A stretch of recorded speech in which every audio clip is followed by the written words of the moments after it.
ciri ulil albab, ciri orang cerdas itu yang sering dikutip dan diajarkan kita adalah orang yang selalu menerima pendapat, proposisi, pandangan, informasi dari berbagai pihak dan kita ambil yang terbaik gitu. Jadi itu kan melintas batas. Kita belajar ke timur, ke barat, ke selatan, ke utara, nggak masalah. Nggak ada masalah. Ya, yang penting ambil yang terbaik. Dan kita bagi juga yang terbaik. Dan itulah yang menghidupkan dan melahirkan daya hidup kita. Dan sekaligus juga optimisme bahwa peradaban itu dibangun memang harus bersama.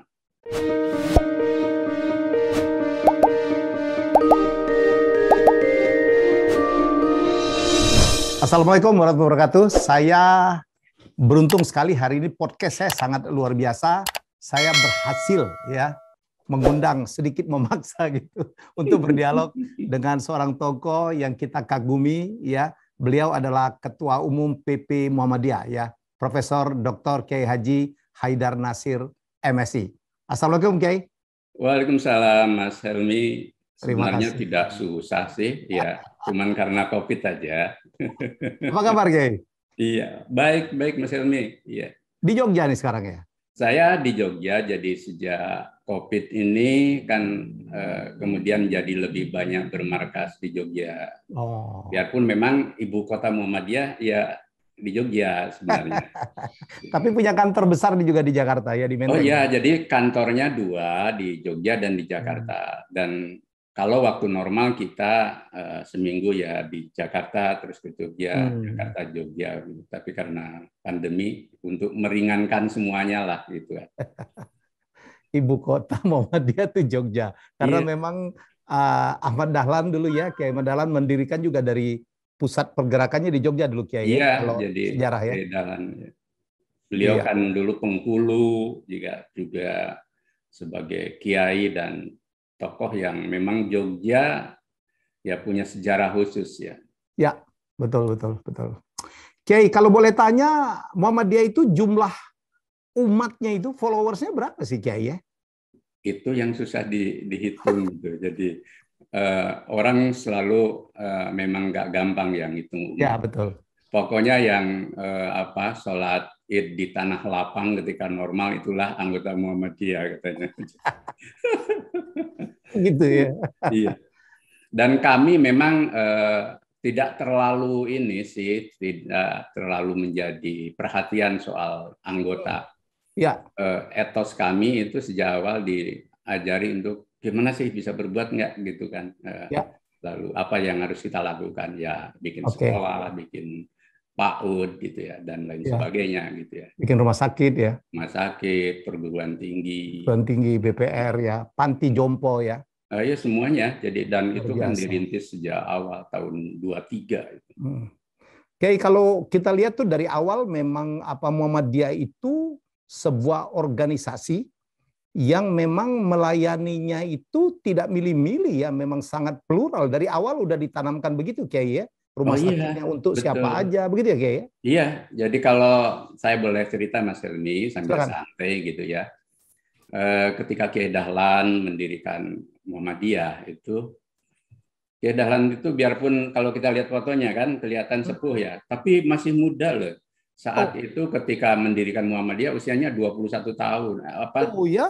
Iya, merintis pembaharuannya enggak. 21 tambah 7 ya. Ya, jadi hampir 30 tahunan lah gitu ya. Tapi menggagas pembaharuannya meluruskan arah kiblat 21 tahun itu. Jadi nah pertama ketika beliau selalu ingin berdiskusi dengan tokoh-tokoh Kristen Katolik dari Muntilan gitu ya. Selalu terbuka. Kemudian belajar ingin ngajar di sekolah Belanda gitu kan. Mengajarkan agama, tapi mintanya udah saya tidak usah jadi guru resmi, saya guru informal saja gitu kan. Nah, kemudian ketika menggagas surat Al-Maun itu ya, Al-Maun itu kan surat tentang anak yatim, anak miskin.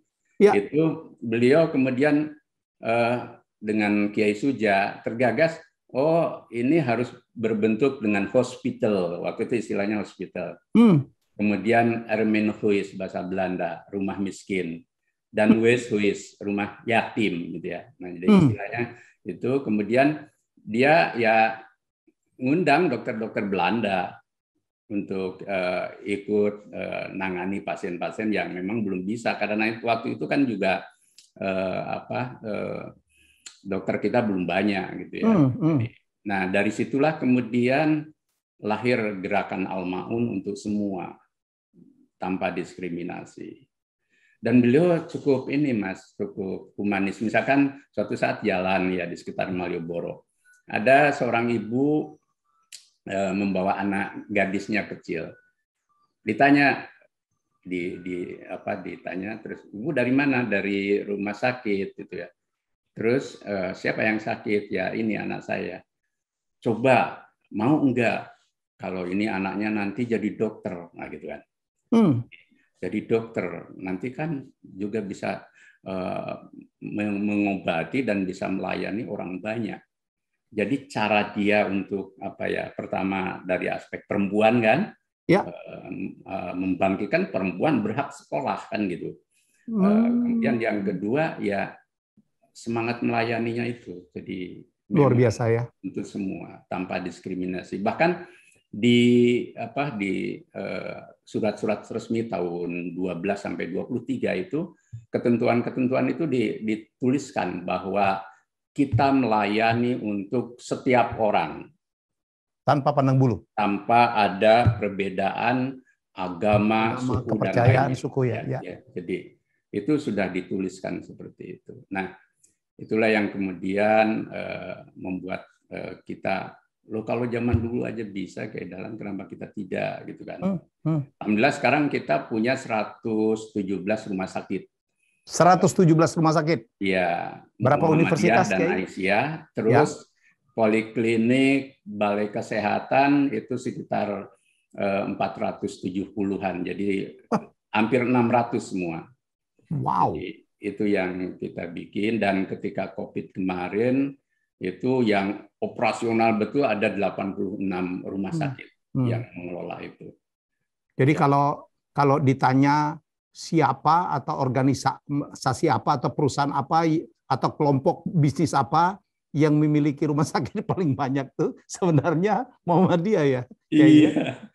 Perguruan tinggi kita juga berapa lebih ribu banyak dari punya pemerintah, Mas. Kita punya 164. Berbagai jenis tuh ya, Iya, universitas. Dari universitasnya 65. Sekolah tinggi. Kemudian sekolah tinggi, akademi, institut. Institut. Bahkan Aisyahnya, organisasi perempuan Muhammadiyah, itu punya 3 universitas besar, Mas.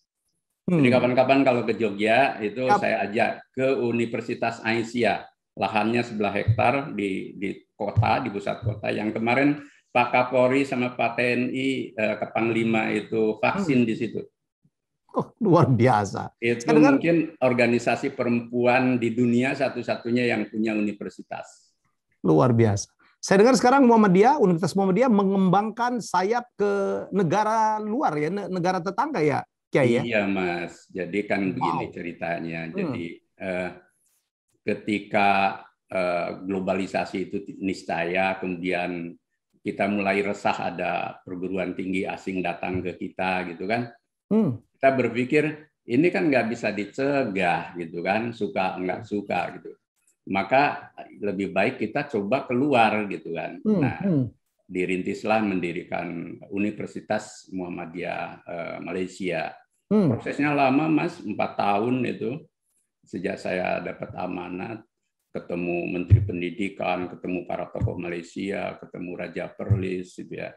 Dan alhamdulillah juga dari Indonesia ini dapat rekomendasi untuk diproses, dan persis kemarin 1 Hijriah itu kita dapat surat resmi izin lulus untuk membuka universitas di sana. Namanya University Muhammadiyah Malaysia. Wow. Nah, semangat kita itu. Nah, kenapa sih Malaysia dulu? Pertama itu bangsa serumpun kan. Yang ya Mas Helmi tahu kan, dalam ritme dan dinamika hubungan kita ini kan ada warna yang dinamis hubungan Muhammadiyah, hubungan Indonesia Malaysia gitu kan, sampai ke soal bulu tangkis itu ya. Sampai kalau pertandingan bulu tangkis itu kan berantem, luar biasa. Iya. Apalagi kalau bola berantem. Iya, maka kita ingin, loh ini bangsa serumpun, kita harus rekat kembali gitu kan. Jadi itu Mas. Jadi Pak Kiai, kalau saya boleh tanya, apa mungkin ada nggak pengikut Muhammadiyah di Malaysia, Pak Kiai? Karena saya tahu orang Malaysia sangat banyak sekali yang memuja Buya Hamka ya. Oh iya, banyak Mas simpatisan. Maka ketika kerajaan itu Perlis itu membuka hubungan karena ada rasa sedekat, sepaham dan sesimpatisan. Dan akhirnya cerita juga tentang Buya Hamka. Jadi Raja Perlis berbicara tentang Buya Hamka.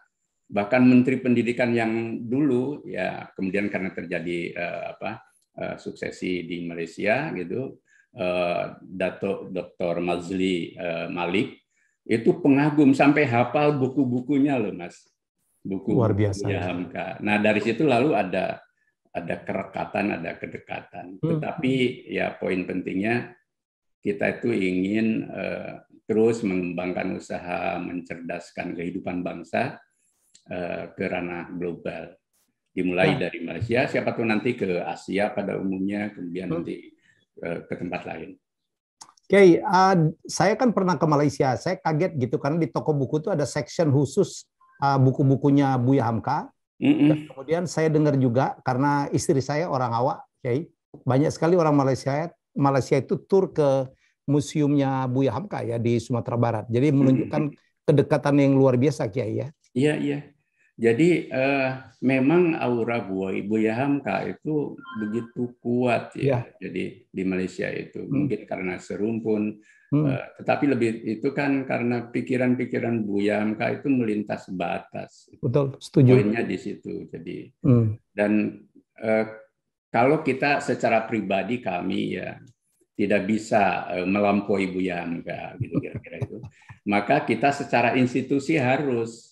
Nah, berdirinya UMAM itu bagian dari ikhtiar kita melebarkan inklusivitas ya kebangsaan. Kan kata Bung Karno, kita nasionalisme, tetapi kita itu menjadi bagian dari keluarga bangsa-bangsa. Nah, itu kata Bung Karno kan. Artinya semangat itu cocok. Bahkan insya Allah ya Mas, ini doakan juga kami tapi untuk berbagi saja ini. Di Melbourne kita sudah beli lahan. Persiapan ya? Ya 10 hektar ada bangunannya. Juga ada tambahan lagi 1 hektar lebih dengan bangunannya. Kita ingin memproses juga lembaga pendidikan di sana. Wow. Kiai, kalau saya hitung-hitung, saya ini kan akuntan, Kiai. Iya. Jadi Muhammadiyah punya lebih dari 100 rumah sakit ya. Kemudian punya ratusan juga perguruan tinggi.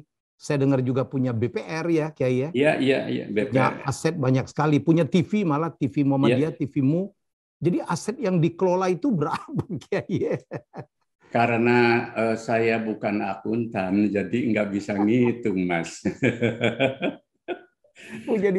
Tapi memang insya Allah sangat besar lah. Cuman kan kita ini kemudian ya Muhammadiyah sering tadi anggota jarang ngitung, aset nggak ngitung, tetapi kami percaya karena pengelolaannya satu sistem, Mas. Jadi Muhammadiyah ini kata Pak JK ya, Pak Yusuf Kala itu yang sempat diwawancara Mas Helmi ya. Itu. Ya. Muhammadiyah ini seperti holding company kata beliau itu. Ya, karena semuanya dalam terpusat. Jadi ya rumah sakit, sekolah, panti asuhan, lembaga-lembaga BPR itu ya, sampai bawah itu semuanya bahkan aset tanah atas nama pimpinan pusat Muhammadiyah. Semuanya disertifikasi atas nama organisasi. Oh. Jadi tidak ada yang atas nama pribadi. Iya, jadi ya ngitungnya memang perlu waktu itu. Siap membantu Kiai. Iya. Kapan-kapan kita ngobrol. Siap. Kiai, ke depan Muhammadiyah ini mau kemana Kiai? Ini kan masuk era digital ya. di mana seluruh terjadi digitalisasi dalam pelayanan publik, pelayanan ke masyarakat, masuk menyentuh ke dunia pendidikan, menyentuh ke dunia kesehatan, malah mempengaruhi juga cara kita berdakwah. Ini Muhammadiyah apakah sudah memperhitungkan itu, Kiai? Iya, tagline kita dan memang ini amanat Muktamar tahun 2015 kemarin di Makassar, itu Muhammadiyah berkemajuan. Berkemajuan. Nah, Muhammadiyah berkemajuan. Kita sudah maju, tetapi kita ingin yang unggul, gitu. Kita yang unggul. Nah, ketika bangsa kita mulai berkenalan dengan isu revolusi 4.0, gitu kan? Ya. Sebenarnya Muhammadiyah sudah mulai merintis, ada universitas online lah, gitu ya, universitas online. Kemudian kita proses, tapi sekarang masih di ujung untuk mudah-mudahan dapat izin, itu ya. Kemudian organisasi kita sudah mengalami proses digitalisasi ya sampai ke bawah, itu ya. Ya. Termasuk untuk ngurus kartu anggota kan tidak perlu datang ke Jogja, itu kan. Jadi sebenarnya sudah mengalami itu, dan ya alhamdulillah kita sebenarnya sebagai bangsa itu selain memang ini musibah berat, pandemi ini mengajarkan kita untuk makin cerdas, gitu kan. Ya. Menggunakan teknologi IT. Cuman memang kan masih ada lags juga ya, masih ada kesenjangan antara kemampuan kita secara IT, gitu kan, dengan adaptasi anggota warga dan radius tanah air kita yang memang nggak gampang ya. Jadi nah, tapi kita akan terus itu ya. Nah, untuk melakukan transformasi pengelolaan organisasi dengan sistem yang canggih, gitu ya. Nah, yang kedua, Mas, kita menerobos batas, mengangkat ketertinggalan. Jadi kami ingin berbagi di Papua misalkan, Muhammadiyah insya Allah organisasi yang leading di sana dan diterima masyarakat luas.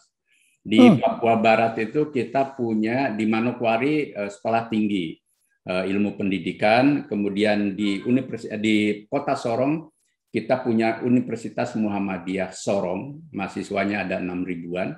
Wow. Kemudian di kabupaten ada Universitas Muhammadiyah juga yang baru, tapi juga cukup luas jangkauannya. Nah, dari Papua Barat saja kita kemudian mengembangkan komunitas, Mas. Mengembangkan komunitas-komunitas di daerah-daerah yang jauh, termasuk di Pulau Arar misalkan. Saya ingin sedikit cerita singkat. Ya, silakan, Kiai. Pulau Arar itu pulau yang jauh dari kota Sorong. Kalau penduduk ke sana kan harus perahu kecil. Di sana itu tidak ada sekolah, Mas. Yang ada sisa Orde Baru, peninggalan Orde Baru, SD Impres. Ya. Akhirnya apa? Aisyah mendirikan TK Aba, Pak Ud. Kemudian kita mendirikan SMP dan SMA. Alhamdulillah sekarang mereka itu tidak perlu lagi datang atau nyebrang ke Sorong untuk sekolah. Karena sudah kita sediakan. Dan itu dibina oleh universitas. Jadi caranya begitu. Contoh lain, di Papua Barat itu saudara-saudara kita dari suku Kokoda itu kan tidak bisa hidup di hutan karena hutan sudah dikelola, gitu kan. Ya. Kemudian datang ke kota tidak bisa bertahan di kota. Lalu kita santuni, kita beli lahan, Muhammadiyah sendiri beli, kemudian kita bikin sekolah, bikin TK, kemudian kerjasama dengan Menteri PUPR kita bangun rumah-rumah kecil. Akhirnya mereka bisa menetap, Mas. Wow. Itu cara kita berbagi untuk Muhammadiyah berkemajuan. Jadi bukan untuk kita, tapi untuk bangsa. Jadi, kalau mohon maaf, saya potong, Kiai. Padahal di tempat-tempat yang tadi Kiai sebut, termasuk juga ada Universitas Muhammadiyah di NTT, itu mahasiswanya atau yang menikmati pelayanan Muhammadiyah itu lebih dominan non-Muslim ya, Kiai ya? 80% itu non-Muslim. Dan mereka menjadi menjadi melting pot di situ untuk mereka tadi untuk bersaudara, untuk tanpa diskriminasi, tanpa perbedaan. Dan Bahkan kalau ada kan lagu kita, lagu Sang Surya itu, teman-teman dari NTT di Universitas Muhammadiyah Kupang, nyanyian Sang Suryanya indah sekali itu. Ada contoh lagi ya di Kupang, itu kira-kira perjalanan 5 jam ke timur tengah selatan, ke atas, namanya daerah Kliu. Nah, Muhammadiyah di situ beli lahan sekitar 2,5 hektar, bikin sekolah SD, SMP, kemudian TK. Tahu enggak? Karena itu bermanfaat. Teman-teman di situ, saudara kita yang mayoritas dari Kristen Katolik itu kalau sekolah kan harus 8 km perjalanan, bolak-balik kan 15 km. Ketika ada sekolah, mereka terbantu di situ. Tahu enggak? Kemudian ada tokoh adat yang juga tokoh Katolik, Agnia, dia memiliki lahan, menghibahkan lahan 7 hektar untuk kami. Itu saya nggak bisa jelasin ini kan. Ini fenomena kemanusiaan, pluralitas, sekaligus juga persaudaraan sebangsa yang genuine sebenarnya. Itulah yang kami yakini bahwa ketika kita berbuat tulus lewat karya-karya nyata untuk bangsa, untuk siapapun, energi positif dan semesta itu akan memihak kita. Gitu. Itu poinnya. Itu dan yang itu memang cermin rahmatan lil alamin. Itu yang memang dari awal ya pada saat sang pendiri ya Kiai Haji Ahmad Dahlan mendirikan Muhammadiyah itu memang pluralisme itu memang diusung betul ya Kiai ya. Iya, itulah warisan Kiai Dahlan yang inklusif ya, tapi juga Kiai Dahlan mengajarkan kepada kita bahwa kita jadi Muslim itu juga harus cerdas. Gitu. Harus cerdas. Sampai beliau selalu mengutip Al-Quran, maaf saya kutipkan itu ya. Alladzina yastami'una al-qaul fayattabi'una ahsana. Ciri ulil albab, ciri orang cerdas itu yang sering dikutip dan diajarkan kita adalah orang yang selalu menerima pendapat, proposisi, pandangan, informasi dari berbagai pihak dan kita ambil yang terbaik gitu. Jadi itu kan melintas batas. Kita belajar ke timur, ke barat, ke selatan, ke utara, nggak masalah. Nggak ada masalah. Ya, yang penting ambil yang terbaik. Dan kita bagi juga yang terbaik. Dan itulah yang menghidupkan dan melahirkan daya hidup kita. Dan sekaligus juga optimisme bahwa peradaban itu dibangun memang harus bersama, tidak sendirian. Ya. Termasuk kita berguru dengan orang yang non-Muslim pun sebenarnya bukan sebuah persoalan ya Kiai ya? Nggak masalah. Dulu kan ada peribahasa ya, itu bukan hadis. Utlubul ilm walau bisin kan itu. Mas Helmi juga tentu dengar itu. Carilah ilmu sampai ke negeri Cina. Cina itu kan abad ke-7 itu. Abad ke-7 ke-8 itu sudah ada adagium itu. Melintas batas itu.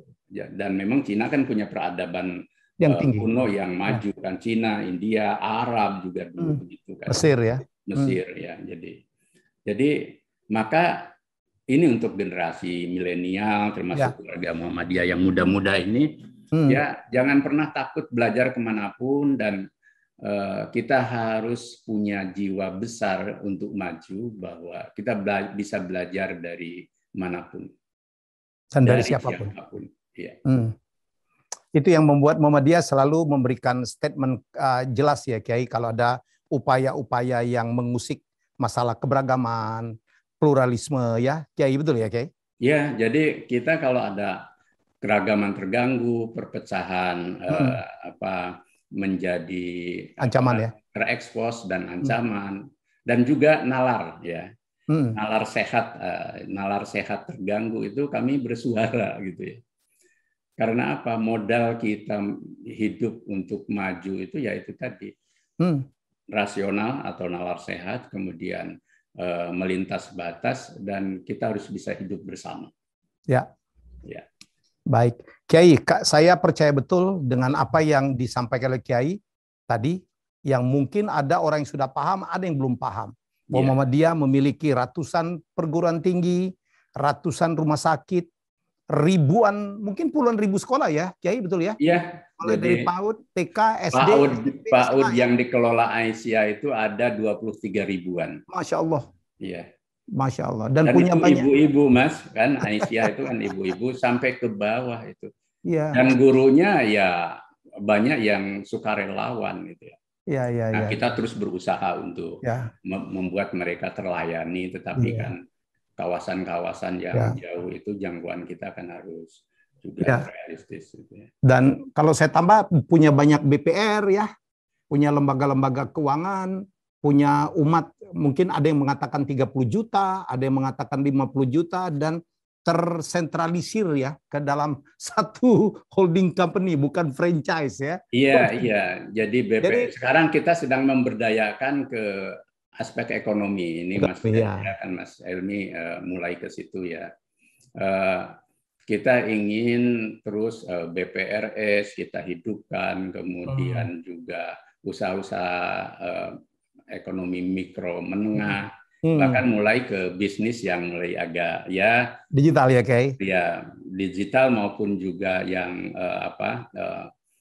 official gitu. Ya. Agar prinsipnya umat Islam ini kan pertama dulu punya tradisi wirausaha ya. Betul. Gitu.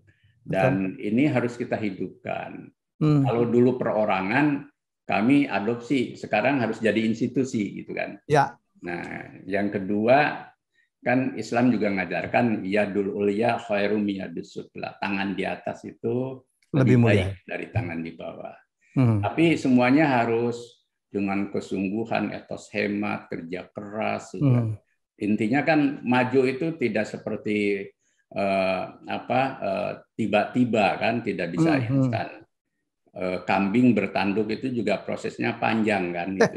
Ya kan, jadi tidak tahu kayak domba Garut itu kemudian panjangnya langsung gitu. Jadi anak-anak itu gitu harus kita ajari bahwa kita bisa. Tapi memang kita ini kan karena ngurus umat, Mas. Jadi ketika kita bangun ekonomi, kita juga harus berbagi kan. Jadi ketika ingin bangun sekolah itu atau perguruan tinggi itu unggul hebat, tapi kan harus berbagi dengan kanan kiri.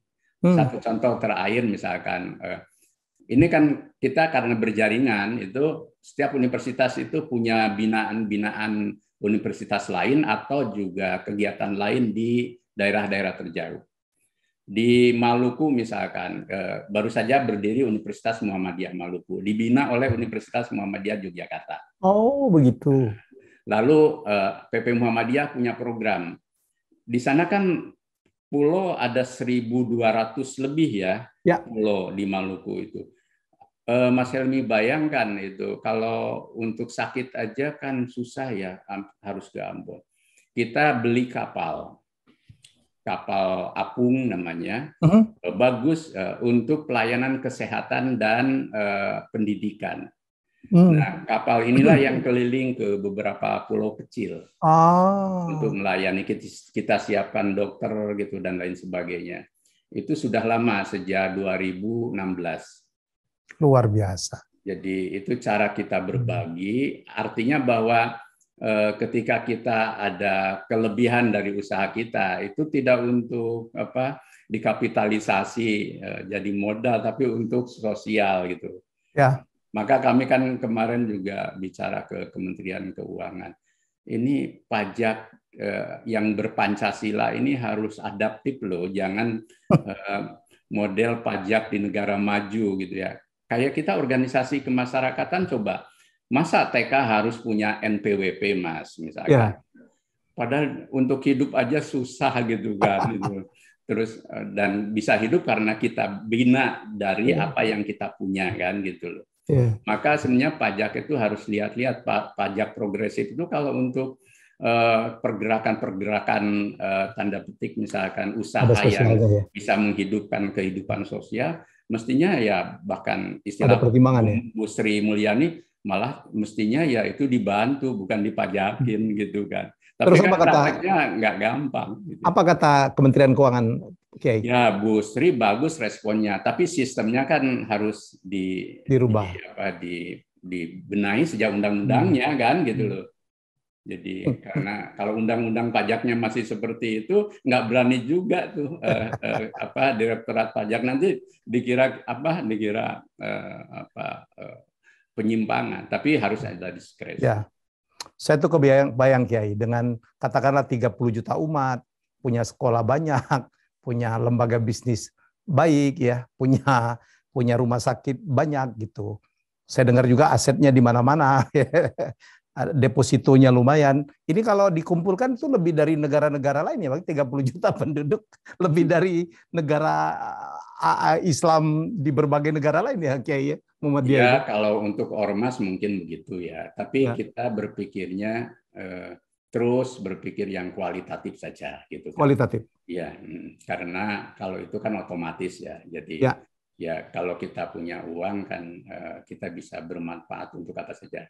Tapi kan uang nggak usah kita tunjukkan dengan dompetnya ya Mas ya. Jadi gitu. Jadi bukan takut kecurian, tapi sebaiknya kan khairunas anfa'uhum linnas. Orang terbaik adalah yang memberi manfaat bagi orang lain. Organisasi terbaik kan juga bisa dilekan. Organisasi terbaik, negara terbaik adalah yang memberi manfaat untuk rakyatnya, untuk orang lain gitu kan. Nah, kita akan terus mengkapitalisasi usaha, aset, tetapi lebih dari itu kita ingin terus berbagi agar ini loh, kan masyarakat Indonesia itu kan masih mayoritas masih ada di bawah ya. Betul. Dari kehidupan ekonomi, kesadaran politik, kesadaran budaya gitu. Ini memang memerlukan usaha yang optimum untuk mengangkat, membuat hijrah itu ke situ, membuat hijrah itu. Jadi dan kalau itu terjadi, apalagi sinergi dengan dua kekuatan, satu kekuatan negara, itu menjadi kewajiban konstitusionalnya kan. Sebenarnya kan kalau kita mau berpikir egois, orang miskin, mereka yang terlantar, mereka yang hidup di daerah-daerah terjauh, itu kan urusannya negara, gitu kan. Kayak tadi di Pulau Arab. Tapi kan kita nggak mau berpikir begitu. Nah, tapi negara harus hadir. Kata Bung Hatta, ekonomi kita yang asli itu, pasal 33 itu sebenarnya menuntut yang dia sebut ekonomi terpimpin. Di mana negara hadir terhadap kebutuhan mereka yang mayoritas tidak beruntung hidupnya. Nah, yang kedua selain negara, kekuatan-kekuatan bisnis, para konglomerat, mereka yang kaya, dan kekuatan komponen bangsa yang lain yang diberi kelebihan. Ini kalau bersatu itu luar biasa ya. Derajat itu, wah udah ini hebat sekali ya. Tapi memang ini harus ada yang terus merekatkan agar energinya itu dioptimalkan masing-masing. Dan jangan terus dipertentangkan gitu ya. Karena habis energi kita. Tapi bagaimana membangkitkan kesadaran ini harus tugas bersama juga gitu ya. Betul. Karena saya percaya banyak elit di eksekutif, legislatif maupun yudikatif yang punya niat baik gitu kan. Kemudian para konglomerat yang punya niat baik dan hati baik.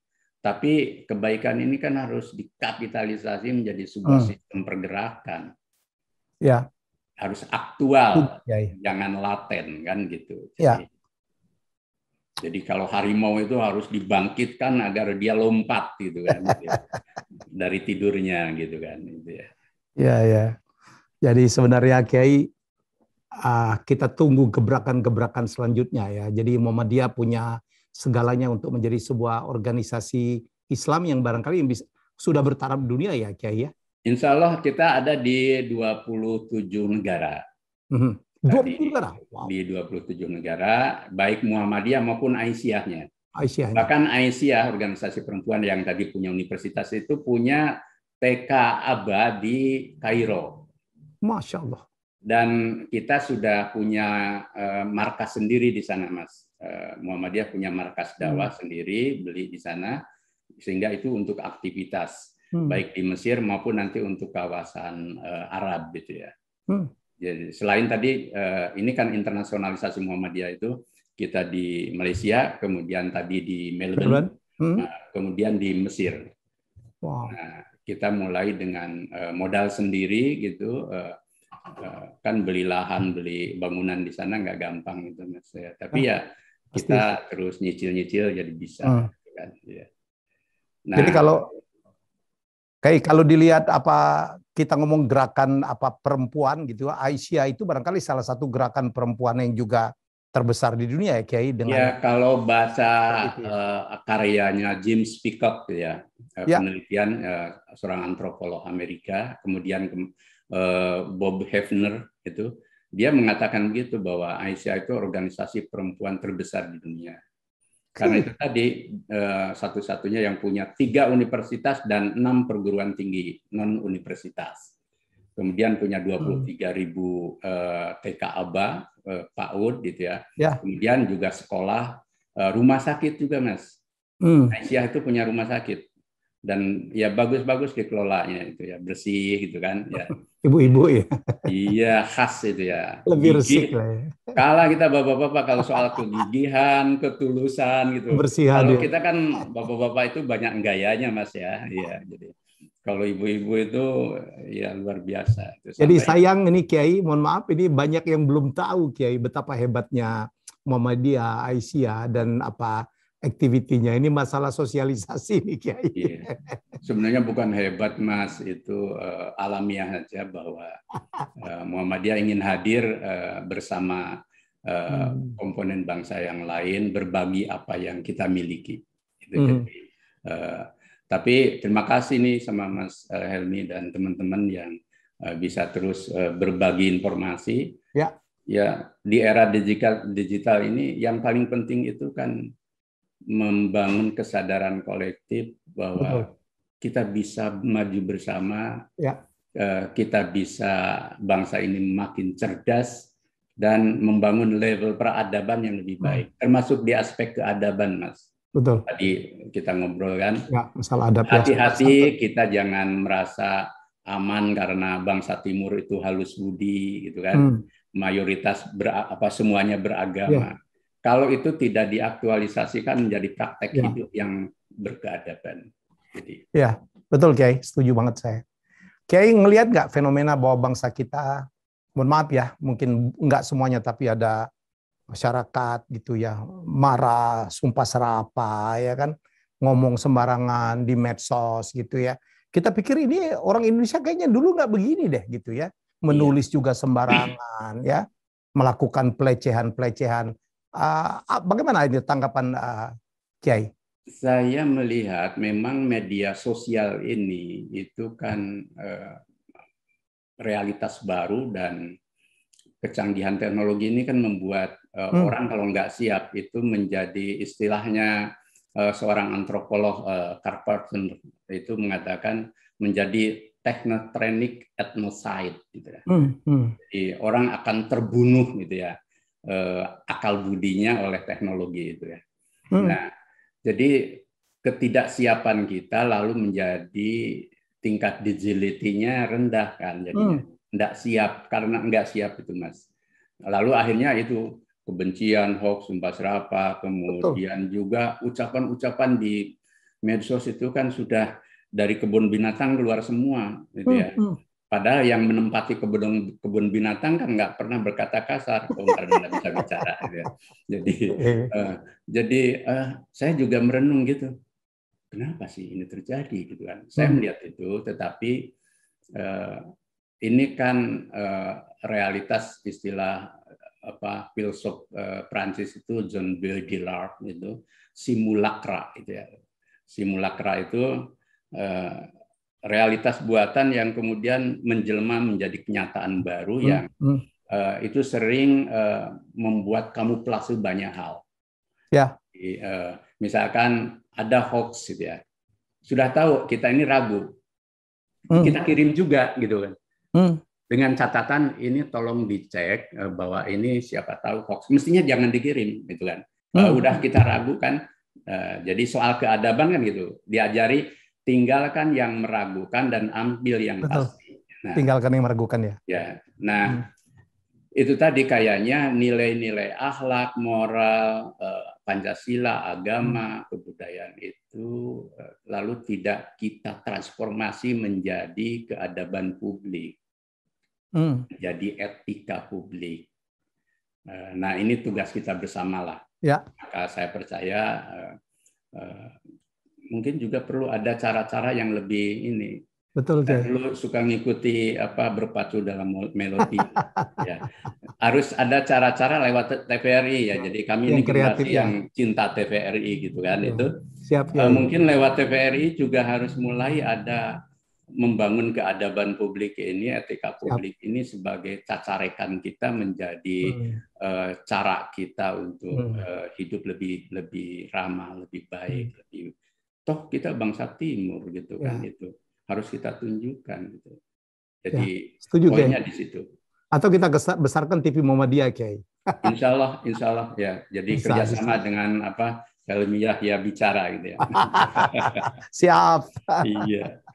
Kiai, saya ingat betul saya baca tadi sejarahnya Muhammadiyah bahwa sang pendiri kita yang sangat kita cintai itu dulu Muhammadiyah itu platform utamanya itu adalah meluruskan Islam ya. Dari yang dulu yang belok-belok, banyak unsur mistiknya di awal-awal gitu ya Kiai. Itu yang juga membuat akhirnya sampai sekarang Muhammadiyah kalau ada upaya-upaya memecah belah membuat Islam itu menjadi tidak lurus dan tampil duluan gitu Kiai. Iya. Jadi gini, Muhammadiyah ini kan belajar dari pengalaman dunia Islam. Dunia Islam itu kan kalau ayatnya innamal mu'minuna ikhwah. Aslihu baina ahwaikum wattaqullah la'allakum turhamun. Sesungguhnya antara kaum mukmin itu bersaudara, maka kalian harus damai. Dan kalau damai kalian akan dapat rahmat Tuhan. Nah, gitu kan. Tapi kan prakteknya juga antar negara Muslim sekarang saling gempur gitu kan. Di masa lalu juga sempat seperti itu. Nah, kita ingin mozaik persatuan dan kita hidup bersama itu jangan sampai roboh oleh kepentingan politik, ekonomi yang sesaat gitu kan. Nah, dan Indonesia itu dulu kan diwariskan oleh para penyebar Islam gitu, juga oleh para pendiri bangsa itu kan menjadi bangsa yang satu gitu ya. Jadi, nah kalau tidak ada tonggak yang mengawal ini itu bisa jebol gitu ya. Misalkan pemilu yang liberal setelah reformasi kan orang menjadi semakin garang untuk berhadap-hadapan gitu kan. Lalu bukan hanya itu, istilah-istilahnya juga keluar gitu kan. Black campaign ya. Iya, membuat fitnah. Padahal kan urusan memilih itu urusan 3 menit di TPS kan. Kenapa mesti berketiak ular panjang sampai 5 tahun ke depan gitu kan. Nah, kita harus ada yang menyuarakan. Ingat itu ya. Lihat dulu Uni Soviet itu negara terbesar itu ya, termasuk terluas, pecah menjadi 16. Yugoslavia itu terpecah menjadi, bahkan hilang kan namanya, menjadi 9 negara. Loh, Indonesia juga tidak tertutup kemungkinan kalau kita tidak hati-hati dan semua warga menjaga persatuan itu. Jadi, nah ini yang harus kita gelorakan terus. Jadi dan kita berharap ya para elit politik di Senayan, eksekutif maupun di tempat lain itu juga harus punya hikmah kebijaksanaan. Nah, itu. Agar apa? Agar bahwa masyarakat umum itu mengikuti pemimpinnya kan. Ya, jadi kalau masyarakat marah, masyarakat mengujar kebencian dan benih-benih perpecahan, ya pemimpinnya itu harus mengingatkan dan jangan memberi ruang. Sebab kalau memberi ruang itu kan ya seperti logika guru kan, ya guru digugu ditiru. Kalau guru kencing berdiri, anak murid kencing berlari kan. Nah, ini harus kita jaga gitu Mas. Bukan menggawat-gawatkan situasi, tapi hati-hati kalau kita lengah itu ya bisa kejadian ya. Bisa kejadian. Wong pandemi aja yang seharusnya kita hadapi bersama masih ada teori konspirasi, jadi alat politisasi. Orang sudah susah. Dokter, tenaga kesehatan itu ada di garda depan sampai tidak tega memilih pasien. Betul. Saudara-saudara kita kan sekarang sudah 129.000 ya yang meninggal di Indonesia. Orang kehilangan, bahkan kepergian orang tercinta itu menyendiri kan, tidak bisa kita hantarkan. Apakah tidak cukup penderitaan ini untuk kita bersatu sebenarnya? Setuju, Kiai. Nah, itu jadi itu semangat kami, Pak. Mas Helmi. Ya. Kemarin waktu ada kasus, mohon maaf nih yang sekarang up to date, yang Muhammad Kece gitu, Muhammadiyah langsung bikin statement ya, Kiai. Iya, jangan sampai kan, masa sih 1-2 orang, termasuk buzzer misalkan, mohon maaf saya kepada para buzzer tercinta dan saya sayangi gitu, mari kita luruskan hati kita agar jangan sampai 1-2 orang, 3-10 orang itu merusak bangunan kita berbangsa. Ya. Iya. Setuju, Kiai. Kan kita diajari pepatah itu apa, nilai setitik rusak susu sebelang. Susu sebelanga. Jadi belajarlah para buzzer itu juga peribahasa-peribahasa Melayu dan daerah yang kaya sebenarnya. Agar apa? Tidak menjual dan mengkomodifikasi apa yang kita miliki dengan profesi kita untuk sesuatu yang mungkin kita dapat keuntungan dari situ, tapi harganya terlalu mahal. Untuk bangsa ya, untuk persatuan. Setuju, Kiai. Banyak sekali yang udah bicara ya. Di medsos tuh begitu. Kiai, saya mau nanya ini rekonfirmasi aja. Sikap PP Muhammadiyah ke dunia politik itu sikapnya seperti apa, Kiai? PP Muhammadiyah sejak periode ke periode, sejak Kiai Dahlan itu sama, Mas. Pertama, memandang politik itu positif dan baik untuk membangun bangsa dan negara menjadi maju. Yang kedua, politik itu bisa diperankan 2. Satu, oleh partai politik, yang itu arahnya pada perebutan atau memperebutkan posisi di pemerintahan, dan itu memang haknya partai dan kewajiban partai. Tapi tentu caranya harus bagus, konstitusional dan beradab. Gitu. Dan yang ketiga, politik yang menyangkut kebangsaan, yang disebut dengan high politics, gitu ya. Nah, Muhammadiyah ini di politik kekuasaan yang dilakukan partai politik tidak masuk. Tidak masuk. Itu bukan bagian dari fungsi kita. Itu clear ya, Kiai? Politik kebangsaan, membangun, meluruskan arah kiblat bangsa, gitu kan, moral berbangsa. Kan dimensi politik itu kan bukan hanya power struggle, tapi public good, misalkan. Terus good governance, gitu ya.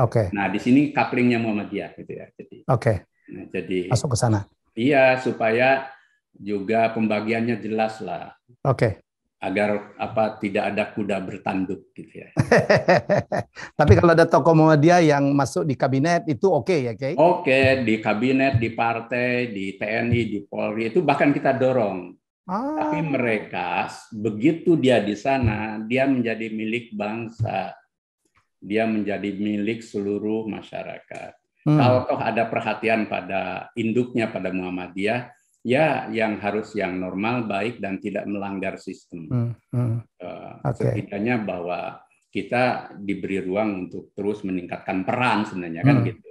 Jadi Muhammadiyah ini paling tidak suka 2 hal, Mas. Satu, hilangnya objektivitas.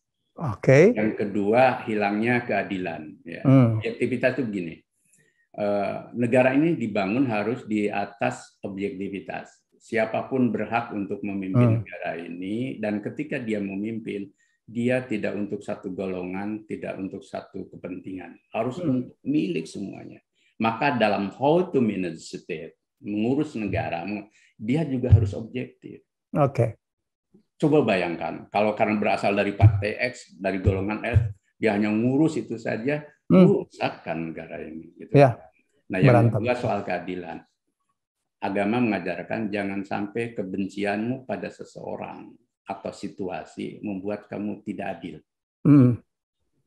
Begitu juga karena kesukaanmu pada seseorang atau situasi membuat kamu juga tidak adil. Jadi suka dan tidak suka jangan membuat kita berbuat tidak adil. Nah, itu yang diperankan oleh Muhammadiyah. Gitu ya. Jadi agar bangsa ini bagus lah, gitu ya. Jadi siapapun boleh memimpin, tetapi ingat bahwa itu bukan untuk dirinya, bukan untuk kroninya, bukan untuk partainya, bukan untuk golongan, tapi untuk bangsa. Jadi ini sikap ya partai. Kiai dulu kan Muhammadiyah itu kan dihubungkan dengan PAN ya Kiai, karena didirikan oleh tokoh Muhammadiyah dan banyak sekali orang Muhammadiyah di situ ya. Iya, iya. Terutama dulu. Sekarang bagaimana Kiai, apa standing positionnya antara Muhammadiyah dan PAN sebagai sebuah partai? Sebenarnya sejak dulu kan juga tidak ada hubungan organisatoris, Mas. Jadi waktu itu karena Pak Amin ketua Muhammadiyah lalu mendirikan PAN, lalu waktu itu kan ada semangat reformasi kan, lalu muncul agar pimpinan Muhammadiyah mendirikan partai ini gitu ya. Tetapi begitu partai ini berdiri, itu kan Pak Amin melepaskan diri dari ketua PP Muhammadiyah. Itu mekanisme yang ada di Muhammadiyah. Jadi akhirnya apa? PAN itu kan juga tidak berhimpitan dengan Muhammadiyah. Maka baik dulu maupun sekarang sebenarnya kan anggota Muhammadiyah itu ada di PAN, di Golkar, di PDIP, bahkan sempat ada di PKB dan di banyak tempat itu kan. Artinya itu hal yang bersifat objektif. Gitu ya. Bahwa lebih banyak di PAN sampai sekarang karena dulu memang ikut mendirikan. Jadi mendirikan secara historis, gitu ya, bukan secara organisatoris. Dan insya Allah setelah PAN juga dewasa, gitu kan, akil balik, gitu kan disapih, Mas. Ya, kayak kita dulu kan kalau sudah mulai agak dewasa itu kan tidur tidak boleh di rumah, Mas ya, di surau kita kan dulu, gitu kan, jadi laki-laki itu kan, jadi harus disapi, gitu kan. Saya pikir ini posisi kita dan insya Allah dipahami oleh semuanya. Maka ketika Muhammadiyah juga melakukan kritik terhadap pemerintah, terhadap partai politik, insya Allah itu bukan karena posisi loyalis atau posisi oposisi, karena itu bukan tempat berdirinya Muhammadiyah. Muhammadiyah ini organisasi dakwah kemasyarakatan yang bisa luwes berhubungan dengan manapun dan kekuatan manapun. Jadi ini isu-isu yang kadang-kadang sebagian masyarakat, terutama awam kan masih bertanya. Jadi ini klarifikasi yang luar biasa, Kiai. Sama satu Kiai, ini sekarang kan Taliban menguasai Afghanistan. Sikap Muhammadiyah bagaimana Kiai? Atau sikap Kiai gimana? Sikap Muhammadiyah ini kan Muhammadiyah punya pedoman, itu namanya buku dan ini hasil muktamar. Negara Pancasila Darul Ahdi wa Syahadah. Bahwa Indonesia ini negara dasarnya Pancasila. Kemudian Darul Ahdi, tempat kita bersepakat. Dulu kan hasil kesepakatan berbagai golongan. Maka ketika kita sudah bersepakat, tidak boleh ingkar dari kesepakatan itu. Nah, termasuk berorientasi ke hati lain, gitu kan. Jadi ke lain hati ya. Kemudian yang ketiga Darus Syahadah, harus kita bangun. Nah, dengan dasar itu maka sikap Muhammadiyah terhadap Afghanistan itu yang mengikuti apa yang menjadi sikap negara. Bahwa kita saling menghormati setiap negara apapun ideologinya, corak pemerintahan dan sebagainya, tapi masing-masing punya kedaulatan dan saling menghormati. Dan ideologinya semuanya baik dari Afghanistan, dari tempat lain ya jangan dibawa ke sini, gitu kan. Jadi ideologinya harus tetap semuanya ideologi Pancasila. Ya.